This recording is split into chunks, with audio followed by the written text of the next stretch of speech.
Yo, what's going on, guys? Welcome back to the channel. I hope you guys enjoy the video today. We're going to go through the Warriors game against the Newcastle Knights, the massive finals game that we got a 40-10 win over the Newcastle Knights. Then we're going to talk about a little bit at the end of it about the Brisbane Broncos game and my thoughts overall on that. Hopefully, I'm going to get tickets for that. I'm going to try my heart out. Me and a close friend of mine are going to try our heart out to go to that game. So I'm really, really excited for that one. But first of all, let's talk about the Newcastle Knights game. I rewatched the game last night. This is Sunday that I'm recording this right now. So hopefully you see this Sunday afternoon after I edit and that. But really happy with that performance overall. I think we completed at about 80%. Definitely the errors still need to come down a little bit, but overall, I thought the boys played a really strong game. You've probably already seen my TikTok video that been out there in the YouTube short or whatever that I posted up straight after the game. That was my emotional review. And to be honest, I don't really have too much of a different view watching the game after my emotions kind of settle down and that. Maybe I'm still very emotional over the game and that, but definitely saw the game a little bit more rosy, the way everything really went out there. Really incredible performances. Number one, I do want to talk about Rocco Berry and his, like, from what he's come from when he first started to play with us and that, when we first signed him, we brought him through with Reece Walsh. Just really incredible to see the trajectory of his career, especially this year when Webby's come in. He's had actual sturdy base of support. And really, when you think of Rocco Berry, when we first signed him, we were going through the COVID years. We were away from home. So obviously he was away from family for a lot of that time, played for the Redcliffe Dolphins when we dropped him out of comp. And he's just come so far. And I really do want to credit a lot of this season. And I've been saying it through my videos all the time. It's a broken record this year. And this is what really happens when you're a content creator and that when you do videos on the Warriors like every week or whatever a rugby league team you support. You probably see this, hear this probably the same thing again and again and again. And then sometimes you could hear one thing that we go up against what we say last week and that, what, you know, it is what it is. But with Rocco Berry, just what Webby has done for this team is really just shown with a player like Rocco Berry. And from what he's come from the start of the season, I remember all the comment sections before this where they say Rocco Berry, you know, obviously those times where he's like stuck on fifth tackle, played the wrong option, didn't put a kick in or held the ball too long or stuff like that, that really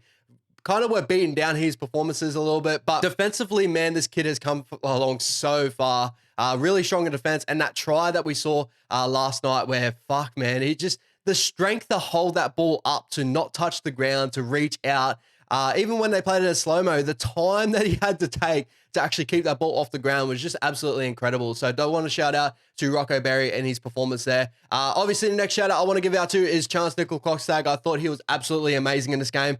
Just incredible. He's absolutely everywhere. And especially when Shawnee, obviously with that calf injury, that, to be honest, we'll talk about Shawnee a little bit later. You know, he had to take up a lot of slack on that outside back play. You know, we did see Chance take a lot of those options out that side and Shawnee not having to dummy and go and run as much because of someone like Chance out the back and that. And Chancey just made it work every time. Every time we saw that play sort of work go down the outside, it looked like something was happening. And it really was causing Braden Best a whole lot of issues on that side, having Chancey running out there. And yeah, just incredible performance from him, especially. I just love the performances from him where he goes into the ruck. He gets the third or fourth tackles. He'll go back-to-back tackles on the runs. He just get our boys on the front foot, and it's just definitely what we needed in a fullback position after a couple of years with Reece.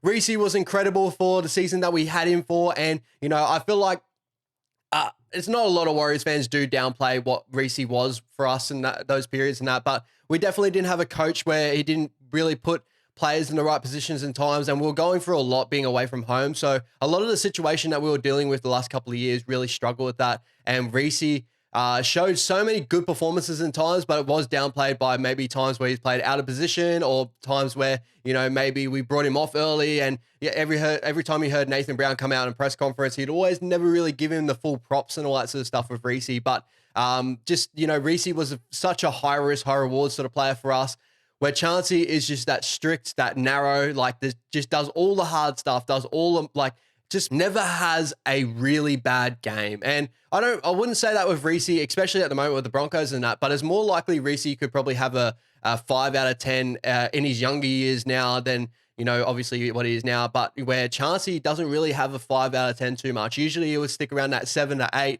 and then he'll have a game where he's at like the 9 and 10s and stuff like that. And maybe he won't go to the 9s and 10s as much as Reece, but he does stick around that 7 to 8 all the time. Defensively, just so strong and just really incredible to have Chancey out back for our boys. But Moving on to the forward pack, and the forward pack in this game really is where there was our bread and butter, and really helped out, obviously, Shawnee to get back with his calf injury and to not really do too much work for the, due to field position and all that sort of stuff. That all the boys were really, we had periods, the start of that game where we went 16-0 up, that period where our forwards were really finding over the top of them. And even defensively, we were causing a whole lot of errors from the Knights there. And a lot of it was off the back of our really stylish, amazing forward pack play. Adam Fanua-Blake was awesome there. Just seems to score tries for fun these days. He's just absolutely incredible. The footwork at the line from Adam is as I've said in past videos and that, he's like triple the size RTS at times. And, I wouldn't say his sidestep's as dynamic as RTS, because that sidestep is absolutely incredible. But for a big man, Adam Fanua-Blake, just the way he's fleet-footed, that footwork at the line is just absolutely incredible. Put Tyson Gamble in a fucking wherever Tyson Gamble was ever looking, Adam Fanua-Blake, man, just absolutely incredible on that play. Tohu Harris is a big one I do want to talk about, because I thought he was absolutely incredible in this game. He was just everywhere. He turned back the clock in a couple of moments there. He had a nice line break where he put the ears back a little bit, and just to see that mummy man, the wrapped up man just running through the middle of the field, absolutely incredible what he's done for us this season. He's had big moments. He's been scoring tries in big moments as well. The Titans game and all that sort of stuff. And I think, Seagulls game where he scored as well. He had a couple of moments there where he scored during the season, but absolutely incredible season for Tohu Harris. And he definitely showed that out in this game. And that was really, my overall thoughts on this game was, and I said it in my preview to this game, is I just wanted to see the boys go out there and perform to their standards, show intensity, show effort, show heart, and just give something the Warriors fans can talk about in those comment sections. Because I know a lot of the game now is starting to go towards more social media game. The fans are really getting more of a voice on social media and all that sort of stuff. And I know you guys are all watching it, all getting in the comment sections, because that's why you're here. Seeing that with NBA and EPL, and that's really the way sports is going to. And it's a good thing and a bad thing in some ways, but when you see all those trolls on the internet, and sometimes it can get arc all the boys up and all that, where they're pretty much saying that we were one of the biggest flops coming into the final series, to where we've had an easy run coming into finals, and we've had one of the easiest draws all year. And really, we need to have a statement win. And they'll probably even say that about this game as well. 40-10 against the Newcastle Knights team that was missing Jackson Hastings, Lockie Fitzgibbon. There's a couple of things you can say about that. But this is a final series game, and no matter what, we turned out. And it really showed the difference between, obviously there is still a level to the competition right now. You got the Penrith Panthers and the Broncos really up here. Whether or not you think they're either way, I honestly think the Broncos can compete with the Panthers this year. But then there is a little bit of a step down for the Warriors and the Melbourne Storm, especially this year. And then there's a little step down towards everything else. And I'd say the Newcastle Knights was about at the top of that everything else, with the Sharkies and the Roosters and players like that and teams like that. So really, really crazy there. And the last person I want to touch on too, there's a whole lot more I could touch on and everything like that. But Dylan Walker, for me, was awesome. Just seeing him get back into his preferred position through the middle of the park. Wade Egan was amazing as well. I could really rattle on so many names that played really, really great before I talk about SJ. But just incredible to see that we've got a team back to where we're structured. Now we're building combinations on both sides of the field. I know Tamari didn't have his best game, as in building. He had some really good moments as well. It was good to see our shape and that with Tamari in there as well. But, just for him to have time to build combinations, that's one of the biggest things with rugby league. It is a team game, and that's really where it comes down to. So it's just good to see Dylan Walker brought into where he needs to be brought into. He doesn't need to fill in a spot.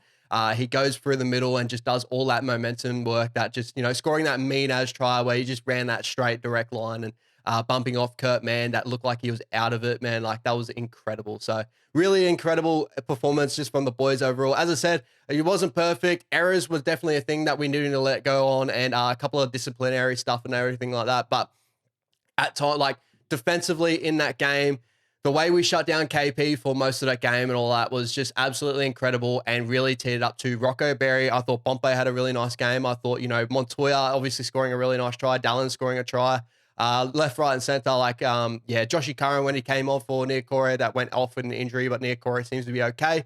He had a really decent effort as well, a couple of really nice, really line runs and stuff. But the last person I want to talk about, of course, is the man, Sean Johnson, and just incredible to see him back in that 7 jersey, especially with obviously that missing that Penrith game that we really did need him. And it kind of does show you how much, whether one person can change a full team or not, it obviously, it can't change the full result, and whether or not I still think we get beat by the Panthers in that first game finals and that, but I don't think we would have, in attacking like situations and stuff, we would have looked as bad as what we did at the Panthers, and maybe could have been a completely different game in moments, maybe still lost it by a little bit less.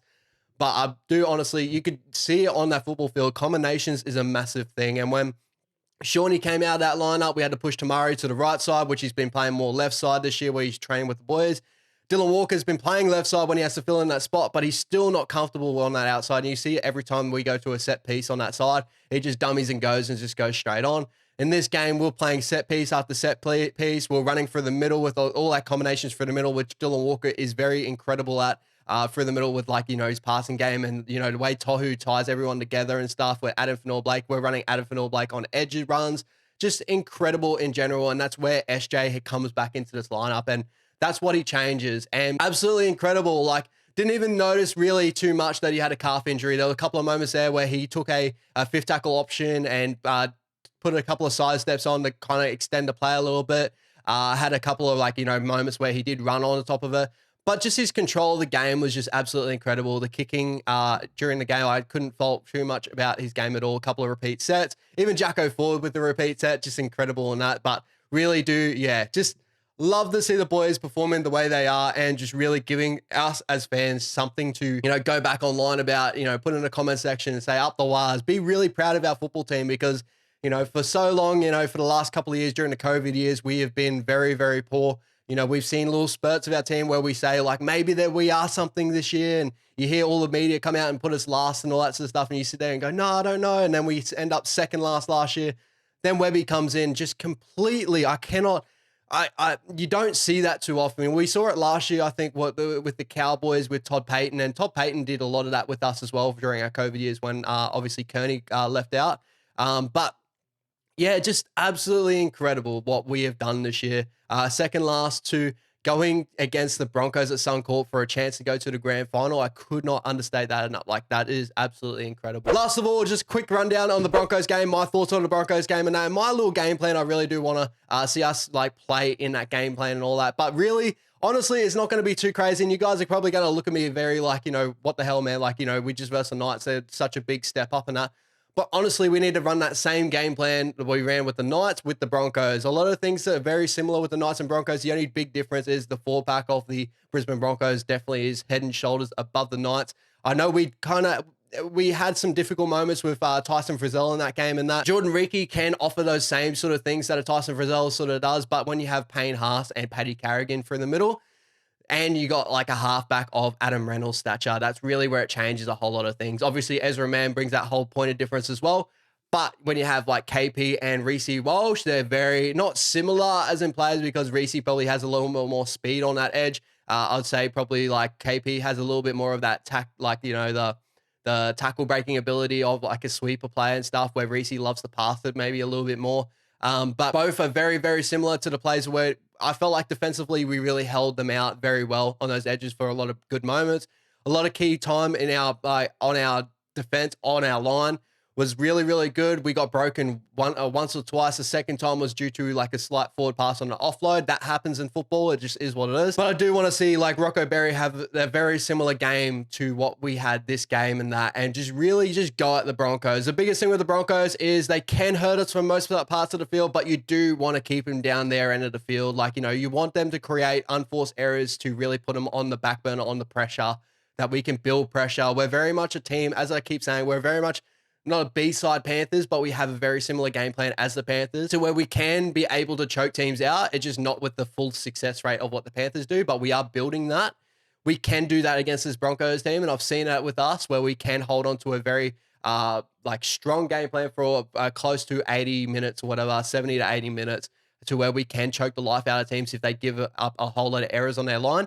But we need to do the exact same thing for us. We don't need to give up errors in really bad field position and put us on the back burner to where pressure comes onto us. Very simple footy, but that's the way you beat the Broncos. You just got to be very good, very simple. You got to have a very, very good game plan because they are on that next level. And I do see I think we got a massive chance. Every time I see the Warriors go to Suncorp, we always perform. We always turn up as a fan base. But it's going to be a massive step up, and we do need to build up that intensity to a whole nother level from that Knights game at the weekend. 40-10, absolutely amazing. But those Broncos know how to put some points on and know how to strip teams apart. We need to turn up on that game. But really do appreciate you guys for turning in again. I'm really, really thankful for every single one of you guys reaching out and supporting my channel. So thank you so much. Please make sure you comment down below your thoughts on the game and that. But thank you so much, guys. Up the wires. Let's go. Let's get to the grand final, boys. Let's go.